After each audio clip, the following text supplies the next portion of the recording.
Hello friends, welcome to my channel Ajanta creation. आज के इस वीडियो में हम श्री रुद्र संहिता का प्रथम खंड का तीसरा अध्याय सुनेंगे। आइए शुरू करते हैं। ओम नमः शिवाय। श्री रुद्र संहिता प्रथम खंड का तीसरा अध्याय, नारद जी का भगवान विष्णु से उनका रूप मांगना। दोस्तों, हमने दूसरे अध्याय में सुना था कि नारद जी ने किस प्रकार अपनी तपस्या से कामदेव को हराया था और उन्हें अपनी तपस्या पर घमंड हो गया था। अब आगे की कथा सुनते हैं। सूत जी बोले, महर्षियों, नारद जी के चले जाने पर शिव जी की इच्छा से भगवान विष्णु ने एक अद्भुत माया रची।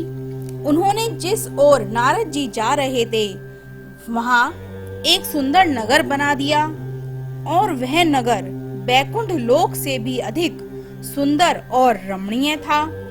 वहां बहुत से विहार स्थल थे। उस नगर के राजा का नाम शील निधि था। उस राजा की एक बहुत ही सुंदर कन्या थी। उन्होंने अपनी कन्या के लिए स्वयंवर का आयोजन किया था। उनकी कन्या का वरण करने के लिए उत्सुक बहुत से राजकुमार वहां पधारे हुए थे। वहां बहुत ही ज्यादा चहल पहल थी। इस नगर की शोभा देखते ही नारद जी का मन मोहित हो गया। जब राजा शीलनिधि ने नारद जी को आते देखा तो उन्होंने सादर प्रणाम करके स्वर्ण सिंहासन पर बैठाकर उनकी पूजा की। फिर अपनी देव सुंदरी कन्या को बुलाया, जिसने महर्षि के चरणों में प्रणाम किया। नारद जी से उसका परिचय कराते हुए शील निधि ने निवेदन किया, महर्षि, यह मेरी पुत्री श्रीमती है। इसके स्वयंवर का आयोजन किया गया है। इस कन्या के गुण और दोष को बताने की कृपा कीजिए। राजा के ऐसे वचन सुनकर नारद जी बोले, राजन, आपकी कन्या साक्षात लक्ष्मी है। इसका भावी पति भगवान शिव के समान वैभवशाली, त्रिलोकीजयी, वीर और कामदेव को भी जीतने वाला होगा। ऐसा कहकर नारद मुनि वहां से चल दिए। शिव की माया के कारण वे काम के विषुभूत होकर सोचने लगे कि राजकुमारी को कैसे प्राप्त करूं। स्वयंवर में आए सुंदर एवं वैभवशाली राजाओं को छोड़कर भला यह मेरा वरण कैसे करेगी। ये सोचने लगे कि नारियों को सौंदर्य बहुत ही प्रिय होता है। सौंदर्य को देखकर ही श्रीमती मेरा वरण कर सकती हैं। ऐसा विचार कर नारद जी फिर विष्णु लोक में जा पहुँचे और उन्होंने राजा शील निधि की कन्या के स्वयंवर के बारे में बताया तथा उस कन्या के साथ विवाह करने की इच्छा व्यक्त की। उन्होंने भगवान विष्णु से प्रार्थना की कि वे अपना रूप उन्हें प्रदान करें ताकि वह श्रीमती से विवाह करें।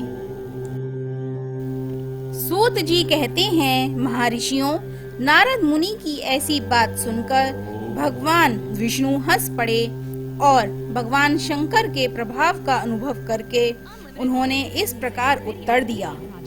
भगवान विष्णु बोले, हे नारद, आप अवश्य जाइए। मैं आपका हित उसी प्रकार करूंगा जिस प्रकार पीड़ित व्यक्ति का श्रेष्ठ वैद्य करता है, क्योंकि तुम मुझे विशेष प्रिय हो। ऐसा कहकर भगवान विष्णु ने नारद मुनि को वानर का मुख तथा शेष अंगों को अपना मनोहर रूप प्रदान कर दिया।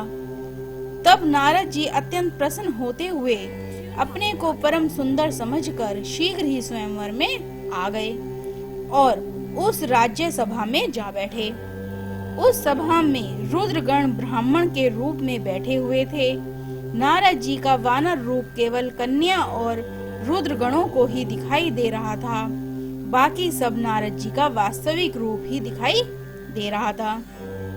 नारद जी मन ही मन प्रसन्न होते हुए श्रीमती की प्रतीक्षा कर रहे थे।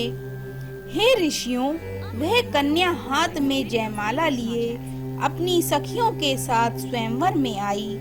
उसके हाथों में सोने की सुंदर माला थी। वह शुभ लक्षणा राजकुमारी लक्ष्मी के समान अपूर्व शोभा पा रही थी।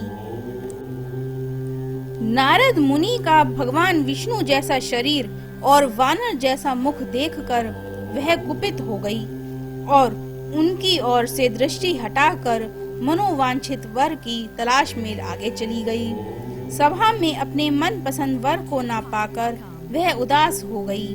उसने किसी के भी गले में वरमाला नहीं डाली। तभी भगवान विष्णु राजा की वेशभूषा धारण कर वहां आ पहुँचे। विष्णु जी को देखते ही उस परम सुंदरी ने उनके गले में वरमाला डाल दी। विष्णु जी राजकुमारी को साथ लेकर तुरंत अपने लोक चले गए। यह देखकर नारद जी विचलित हो गए। तब ब्राह्मणों के रूप में उपस्थित रुद्र गणों ने नारद जी से कहा, हे नारद जी, आप व्यर्थ ही काम से मोहित हो सौंदर्य के बल से राजकुमारी को पाना चाहते हैं। पहले जरा अपना वानर के समान मुख तो देख लीजिए। सूत जी बोले। यह वचन सुनकर नारद जी को बड़ा आश्चर्य हुआ। उन्होंने दर्पण में अपना मुंह देखा। वानर के समान मुख को देखकर वे अत्यंत क्रोधित हो उठे तथा दोनों रुद्र गणों को श्राप देते हुए बोले, तुमने एक ब्राह्मण का मजाक उड़ाया है, अतः तुम ब्राह्मण कुल में पैदा होकर भी राक्षस बन जाओगे। यह सुनकर वे शिवगण कुछ नहीं बोले, बल्कि इसे भगवान की इच्छा मानते हुए उदासीन भाव से अपने स्थान को चले गए और भगवान शिव की स्तुति करने लगे। ओम नमः शिवाय। आज के इस अध्याय की कथा यहीं पर समाप्त होती है। आगे की कथा अगले अध्याय में सुनेंगे। Thank you friends watching this video. Do not forget to like, share and subscribe.